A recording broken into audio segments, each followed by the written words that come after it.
Hello, good morning. Welcome to Tanamana vlogs. ఈరోజైతే పప్పు గోంగూర ఎలా చేయాలో చూద్దామండి. గోంగూరలు అయితే మాకు 2 రకాలు దొరుకుతాయండి. మేమైతే ఎర్ర గోంగూర, తెల్ల గోంగూర అని అంటాము. ఎర్రదైతే పులుపు ఎక్కువ ఉంటుంది, తెల్లదైతే పులుపు ఉండదండి. ఇలా 2 రకాలుగా చెప్తాం అనమాట.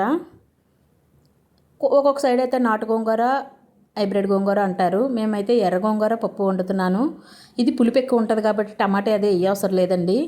ఇలాగా పప్పు బాగా వాష్ చేసుకొని, గోంగూర కూడా బాగా చిక్కుకొని వాష్ చేసుకొని, ఇలా కుక్కర్లో అయితే ఒక గ్లాస్ పప్పు వేసానండి.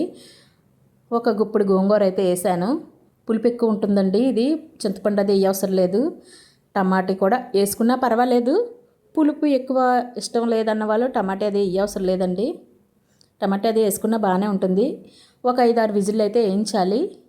ఈ పప్పు గోంగూర పెట్టేసుకొని విజిల్ వేయించుకొని ఇలా పోపు పెట్టేసుకోవడమేనండి. అంతే సింపుల్గా అయిపోతుందండి. ఒక్క 10 నిమిషాల్లో అయిపోద్ది ఈ కర్రీ అయితే. ఇంటికి ఎవరైనా గెస్ట్లు వచ్చినా వెంటనే చేసి పెట్టేయవచ్చు అనమాట.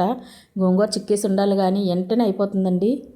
ఇలా తాలింపు అయితే వేసేసుకుంటే పప్పు గోంగూర చాలా టేస్ట్గా ఉంటుందండి. ఎర్ర గోంగూర అయితే మరీ బాగుంటుంది.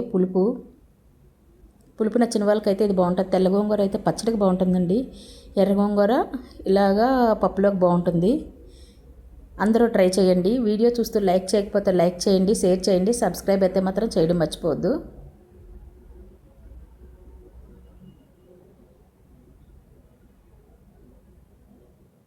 చూసారు కదా, గోంగూర పప్పు రెడీ అయిపోయింది.